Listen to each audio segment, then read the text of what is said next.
bonsoir. Nous sommes le vendredi 30 janvier 2026. Le tableau qui se dessine est, pour le moins, intense. Les sources que nous avons analysées pour notre discussion décrivent un pays, les États-Unis, qui semble pris dans une double tempête. Absolument. D'un côté, une crise interne profonde, presque une poudrière sociale autour de la question de l'immigration. Et de l'autre, une politique étrangère d'une agressivité, disons, assez rare, qui bouscule tout le monde, alliés comme adversaires. Notre analyse ce soir, c'est de comprendre comment ces deux phénomènes, l'implosion et l'explosion, sont peut-être liés. Et pour décortiquer cette situation complexe, nous nous appuyons sur l'analyse générée par Stylo News. C'est l'application d'informations alimentée par l'intelligence artificielle de notre sponsor, ProWave. Un outil fascinant.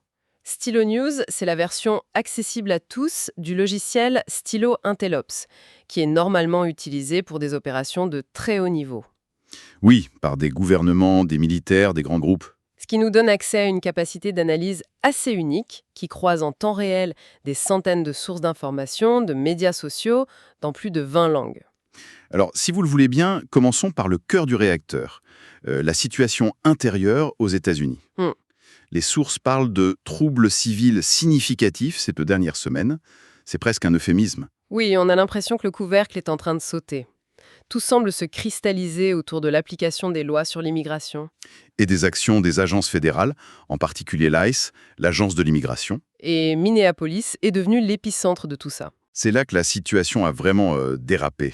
2 fusillades mortelles impliquant des agents fédéraux en très peu de temps. C'est ça. Dans un cas, un agent de l'ICE et une manifestante, Renee Good. Et dans l'autre, un agent de la patrouille frontalière et un suspect armé, Alex Praiti. Ces 2 événements ont mis le feu aux poudres. Et le feu s'est propagé très très vite. On a vu des manifestations massives, pas seulement à Minneapolis. Non, partout. New York, Los Angeles. À New York, des dizaines d'arrestations dans le hall d'un hôtel. Même dans des villes universitaires comme Champaign, en Illinois. Et ce mouvement national, le Free America Walkout. Oui, des gens qui quittent leur travail, leur école pour protester.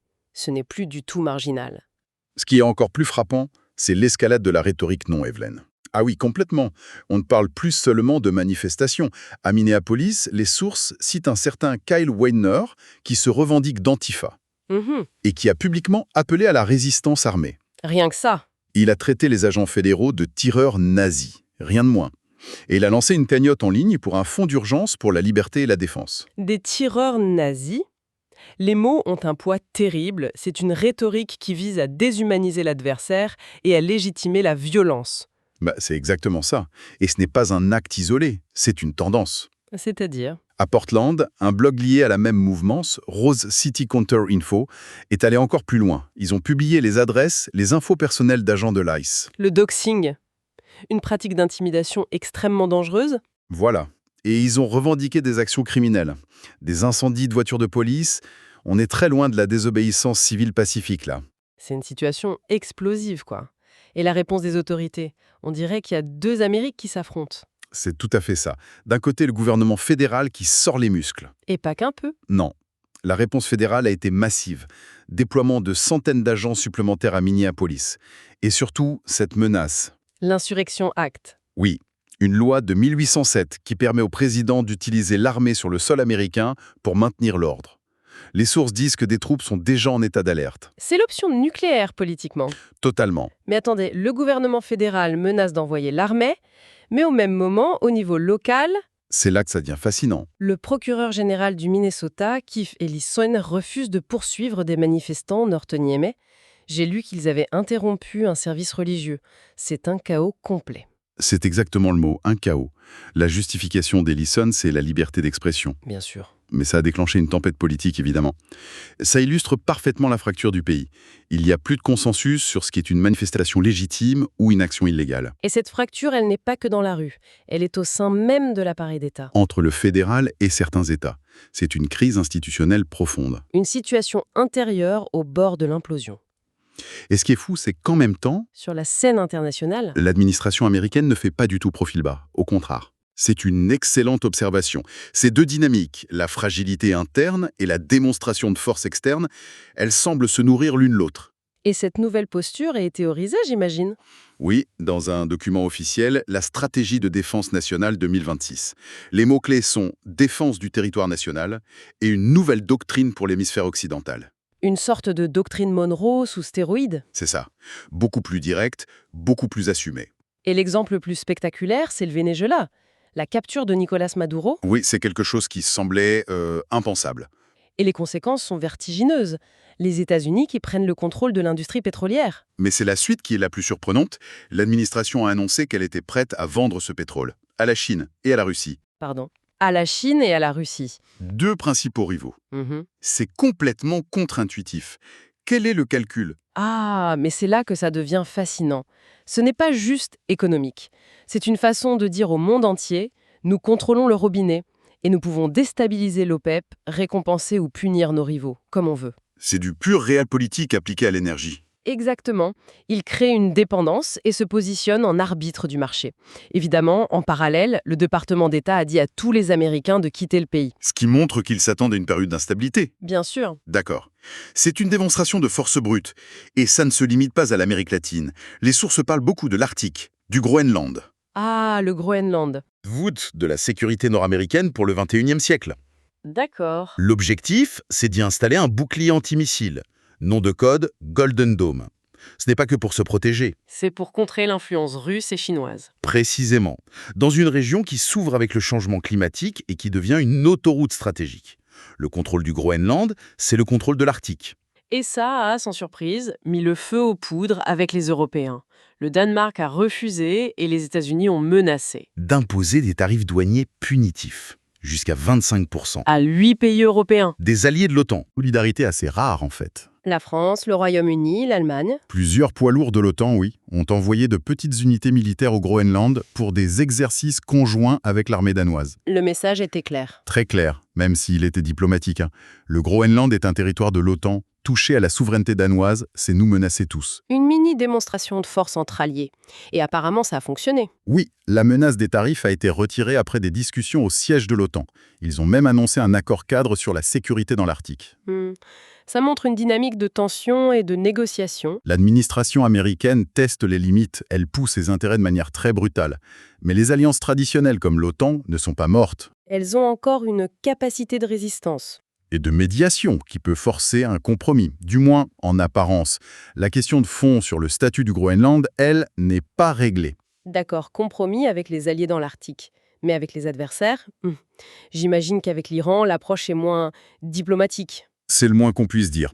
En Iran, la stratégie américaine est à double détente. D'un côté, un soutien très public aux manifestants qui contestent le régime. Et de l'autre? Une pression militaire extérieure qui monte. Déploiement naval significatif dans le golfe Persique. C'est la stratégie de l'étau. Et Téhéran a répondu par la provocation. J'ai vu ces images de la fresque murale immense. Ah oui, en plein centre de la capitale. Des missiles qui visent des navires américains. De la pure propagande. Quel message est on ne peut plus clair. Ne tentez rien, voilà. C'est un dialogue de sourds par la force. Et ce n'est pas isolé. Avec la Russie, le ton est aussi glacial. Il y a eu cette frappe de missiles russes en Ukraine. Qui est tombée très près de la frontière polonaise. La Pologne étant membre de l'OTAN. Oula. Washington a immédiatement qualifié ça d'escalade dangereuse. Un incident de quelques kilomètres aurait pu déclencher une confrontation directe entre la Russie et l'OTAN. C'est vertigineux. Entre la crise intérieure, l'interventionnisme en Amérique latine, la pression sur les alliés, les confrontations avec l'Iran, la Russie. Comment est-ce que cette approche est perçue par le reste du monde? Les réactions sont aussi polarisées que la situation intérieure américaine, en fait. Pour les alliés traditionnels, en Europe surtout, c'est l'inquiétude qui domine. Ils ont peur? Oui, ils estiment que cet unilatéralisme met à l'épreuve des décennies d'alliances. Ils se demandent si les États-Unis sont encore un partenaire fiable ou une puissance imprévisible. On parle ouvertement de réévaluer les liens stratégiques. Exactement. Mais du côté des puissances rivales, la lecture est totalement différente. Ah! Des commentateurs russes, par exemple, analysent la situation avec un certain sang-froid, presque avec satisfaction. C'est-à-dire? Ils ne voient pas ça comme de la simple agressivité. Pour eux, les États-Unis sont en train de réécrire les règles géopolitiques. Qu'est-ce que ça veut dire, réécrire les règles? Ça veut dire qu'en agissant de la sorte, les États-Unis démantèlent l'ordre international basé sur le droit, celui qu'ils ont eux-mêmes mis en place après 1945. Et ils le remplacent par quoi? Par un monde basé sur des rapports de force directs, des sphères d'influence. Pour la Russie ou la Chine, C'est un retour à un jeu qu'ils connaissent bien. Un monde plus chaotique, mais où les règles sont plus simples. C'est le plus fort qui décide. C'est ça. En somme, on a une Amérique fracturée qui cherche à sécuriser ses frontières, à mater les troubles internes, Oui. et qui, pour ce faire, projette une image de puissance décomplexée à l'extérieur. La défense du homeland qui justifie tout le reste. La corrélation est directe. C'est comme si l'insécurité intérieure créait un besoin de surcompensation par la force à l'étranger. Ce qui nous amène à une pensée pour conclure.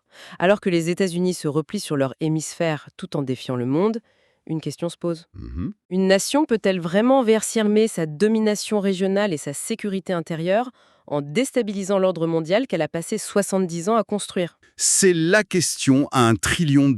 Ou est-ce que les deux sont incompatibles? Pour celles et ceux qui veulent se forger leur propre opinion et suivre ces événements, l'application Stylo News est un outil formidable. Elle est disponible sur mobile, sur ordinateur. Elle permet de créer ses propres bulletins d'information. Elle pioche dans des centaines de sources traditionnelles, mais aussi sur des réseaux comme X, pour donner une vue à 360 degrés. On ne peut que le recommander. Il est possible de s'abonner à Stylo News pour recevoir ces analyses à la demande en allant sur le site www.stylonews.com. Merci de nous avoir suivis pour cette discussion. N'hésitez pas à nous suggérer des sujets qui vous intéressent pour de futures analyses. Et puis, on peut suivre Stylo News sur ses réseaux sociaux préférés. Voilà. À très bientôt.